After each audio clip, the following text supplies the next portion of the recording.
ഈ ഒരു വീഡിയോയിലൂടെ ഇന്ത്യൻ ഫുട്ബോളുമായിട്ട് ബന്ധപ്പെട്ട 2-3 അപ്ഡേറ്റുകൾ നമ്മൾ കവർ ചെയ്യുന്നുണ്ട്. എന്തായാലും അതിലേക്കൊക്കെ പോകുന്നതിന് മുമ്പ് നിങ്ങൾക്ക് വെറും 2 സെക്കൻഡ് സമയം മാത്രം മതി ഈ ഒരു ചാനൽ ലൈക്കും ഒന്ന് സബ്സ്ക്രൈബും ചെയ്യുക. സോ എല്ലാവരും അതൊക്കെ ഒന്ന് ചെയ്തിട്ട് വീഡിയോ കാണാനായി ശ്രമിക്കുക. ആദ്യത്തെ അപ്ഡേറ്റ് എന്ന് പറഞ്ഞാൽ നമ്മുടെ ജിക്സൺ സിംഗ് തനോജുവുമായിട്ട് ബന്ധപ്പെട്ട ഒരു അപ്ഡേറ്റ്. നമുക്ക് എല്ലാവർക്കും അറിയാവുന്ന ഒരു കാര്യമാണ്, ജിക്സൺ സിംഗിനെ സൈൻ ചെയ്യാൻ മോഹൻ ബഗാൻ സൂപ്പർ ജയൻസ് രംഗത്തുണ്ട്, അല്ലെങ്കിൽ മറ്റ് ISL ക്ലബ്ബുകൾ രംഗത്തുണ്ട് എന്ന് പറഞ്ഞുകൊണ്ട് ധാരാളം റൂമറുകൾ ഉണ്ടായിരുന്നു. പക്ഷേ നമുക്കിപ്പോൾ അറിയാൻ സാധിക്കുന്നത് ജിക്സൺ സിംഗിന് പ്രത്യേകിച്ച് വലിയ ഓഫറുകളൊന്നും ഒരു ക്ലബ്ബും നൽകിയിട്ടില്ലെന്നാണ്.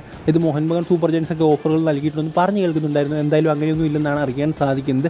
അതായത് ജിക്സൺ സിംഗിനെ സൈൻ ചെയ്യണമെങ്കിൽ അവർക്ക് വൺ ട്രാൻസ്ഫർ ഫീ കൊടുക്കേണ്ടി വരും. കാരണം ഒരു വർഷത്തേക്കും കൊണ്ട് ഒരു കോൺട്രാക്റ്റ് ജിക്സൺ സിംഗിന് കേരള ബ്ലാസ്റ്റേഴ്സുമായിട്ടുണ്ട്. സോ വൺ ട്രാൻസ്ഫർ ഫീയുടെ ഇവിടെ ആവശ്യമുണ്ട്. സോ അതുകൊണ്ട് തന്നെ എനിക്ക് തോന്നുന്നില്ല ജിക്സൺ സിംഗിനെ മറ്റേതെങ്കിലും ക്ലബ്ബ് വാങ്ങിക്കുമെന്ന്. ഒരു പക്ഷേ ഈ ഒരു വർഷം കൂടെ കഴിഞ്ഞ് ജിക്സൺ സിംഗ് മറ്റേതെങ്കിലും ക്ലബ്ബിലേക്ക് പോകാനുള്ള സാധ്യതയുണ്ട്. പക്ഷേ ഈ വർഷം പോകാനുള്ള സാധ്യത വളരെയധികം കുറവായിട്ടാണ് എനിക്ക് തോന്നുന്നത്.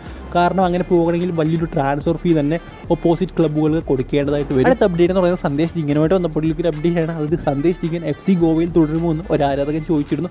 എന്തായാലും അതിനുള്ള മറുപടി എന്ന് പറയുന്നത് യെസ്, അദ്ദേഹം അവിടെ തന്നെ തുടരും. മാർക്കസ് മെർഗലോ പറഞ്ഞിരിക്കുന്നത് എങ്ങനെയാണ്.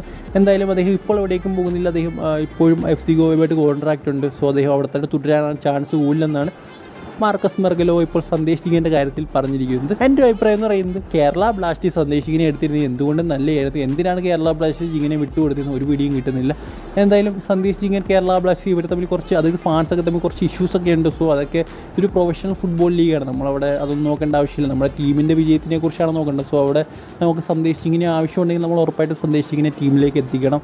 സോ എൻ്റെ അഭിപ്രായം സന്ദേശ് ജിങ്കൻ കേരള ബ്ലാസ്റ്റേഴ്സിലേക്ക് വീണ്ടും വരണമെന്നാണ്. കാരണം ഇന്ത്യയിലെ തന്നെ ടോപ്പ് ഡിഫൻഡറാണ്. നമുക്ക് ഇന്ത്യൻ ഡിഫൻസ് കുറച്ച് പ്രശ്നമുണ്ട്. ഹോർമീപ്പം അല്ലാതെ നമുക്ക് പ്രത്യേകിച്ച് ആരെയും അവിടേക്ക് കൺസിഡർ ചെയ്യാനില്ല. പ്രീതം കോട്ടാലൊന്നും അത്ര വലിയ പെർഫോമൻസിലേക്ക് ഉയരുന്നില്ല. സോ പ്രീതം കോട്ടാലിനെ വേറെ ഏതെങ്കിലും ക്ലബ്ബിന് കൊടുത്തിട്ട് ആ ഒരു തുകയ്ക്ക് നമുക്ക് സന്ദേശ് ജിങ്കിനെ മേടിക്കാൻ പറ്റിയിരുന്നെങ്കിൽ എന്തുകൊണ്ട് നല്ല കാര്യമായിരുന്നു.